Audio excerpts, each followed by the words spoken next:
السلام عليكم ورحمة الله وبركاته. معاكم إيمان من قناة مطبخ الفيروز. ولو أول مرة بتشوفي قناتي ياريت تشتركي في القناة وتفعلي زر الجرس.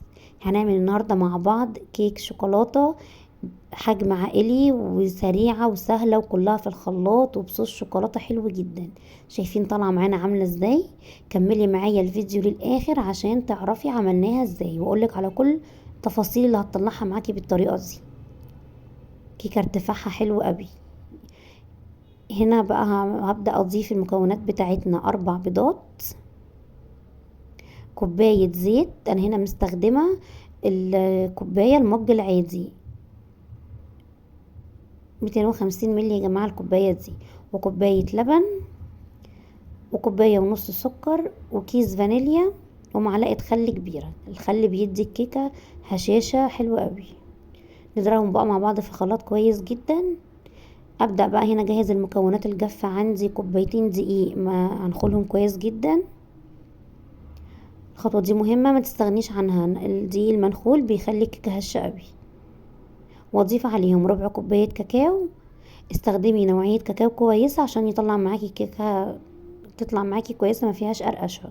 انا هنا مستخدمة الدريم، كاكاو دريم. وهضيف كيس كيك شيف، بيخلي كيكة حلوة قوي، بتبقى هشة وبيخليها مرتفعة جدا. استخدموه هيعجبكم جدا. نبدأ بقى نقلبهم مع بعض ونضيف عليهم الخليط السائل بتاعنا ونضربهم مع بعض كويس بالمضرب السلك.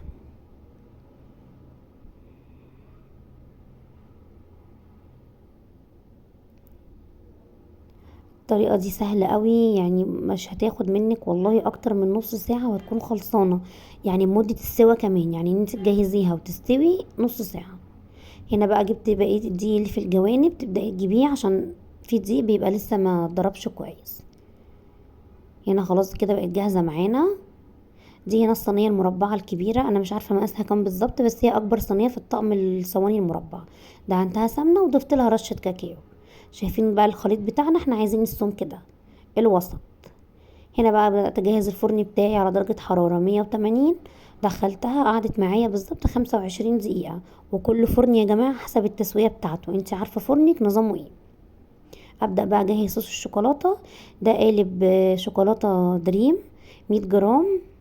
بيتضاف عليه 75 ملي لبن بمعدل ربع كوباية لبن، وتضيفيهم على النار مع بعض وتفضلي بقى بالتقليب مستمر عشان ما يبقاش في اي تكتلات او ان هي تتلسع. يعني الشوكولاته من الحاجات اللي ممكن تتحرق بكل سهوله. النار تبقى نار هاديه ونقلب كده مع بعض زي ما احنا شايفين. هنا خلاص كان الصوص بتاعي جاهز. ابدا بقى اسيبه يهدى شويه. وده هنا كان شكل الصوص بتاعنا، وده السمك بتاعه. شوكولاته دريم حلوه جدا يا جماعه. هنا بقى ده الخليط اللي انا هسقي بيه الكيك، نص كوبايه لبن، وضفت عليها معلقتين سكر بمعلقه الشاي العاديه. قلبناهم مع بعض كويس جدا. وهنا بدأت ان انا بقى اعمل في الكيكة خروم كده، يعني بالشوكة او بخلة اللي عندك او عيدان الشيش طاووق، عشان خاطر الصوص يبدأ ينزل الكيكة تمتصه كله. بس الاول بسقيها باللبن. عايزه اقول لكم بيبقى طعمها حلو جدا وبتبقى هشه قوي. نص كوبايه لبن بس. ممكن تزودي، بس انا مش بحب ازود اللبن قوي عشان برضو ما توصلش معايا ان هي تعجن. هنا 10 دقايق بالظبط وابدا اضيف عليها صوص الشوكولاته اللي احنا عملناه مع بعض. ممكن تسيبي الصوص لحد ما يبرد خالص، بس انا الولاد عندي هنا ما كانوش صابرين، يعني كانوا مستعجلين جدا. مش مشكله برضو انك تضيفيه سخن. ابدا بقى اسوي الصوص بتاعنا كده بالمعلقه.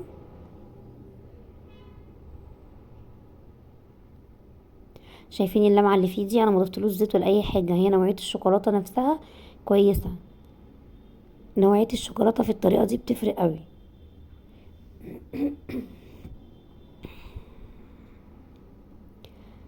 شايفين الجمال بقى لعشاق الشوكولاته. عايزه اقول لكم والله يا جماعه كانت حلوه جدا، جربوها وان شاء الله هتعجبكم بالطريقه بتاعتنا دي. ما تنسوش بقى تعملوا شير للفيديو وتشتركوا في القناه. القناه هتكبر بيكم وليكم ومحتاجين دعمكم. ودي كانت النتيجه بتاعت الكيكه بتاعتنا. ولو في اي سؤال سيبوه في الكومنتات وانا هرد عليكم على طول.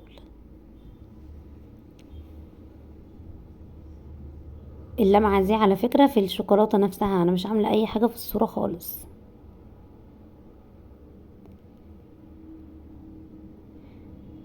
بصوا بقى شكلها معانا كمان من جوه.